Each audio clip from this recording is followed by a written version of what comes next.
日式冰箱就俩一线品牌，真正值得买的就那几款。今天咱先讲讲东芝。作为日式冰箱的代表，它的优点就是皮薄馅大，非常能装。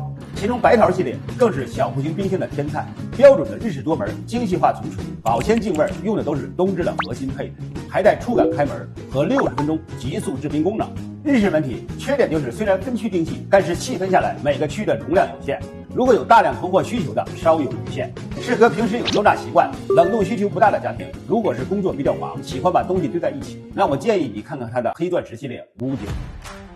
先看外观，60厘米的深度可以无缝完全嵌入橱柜，这个面板可以说是它的独特设计。整个冰箱都是镜面的，放在家里真的很显档次。别说这个还挺显瘦的，每次我拿东西都忍不住要在这照一会儿。而且 AF 抗指纹涂层也相对好清理。除了外观能打这个优点以外，559在保鲜技术上也延续了日系冰箱的优点。对比咱传统的国产冰箱，它多了个星级料理仓，能更好的为鱼虾呀、肉类呀提供更适合它们的负1度恒温环境，在解冻状态下也没有血水流出。上面这个是雾化保鲜抽屉，进口 UNIQ 透湿膜，透湿不透风，可以保持水果蔬菜的高湿环境。我们也放了水果蔬菜，做了真实测评，确实没有脱水粘吧。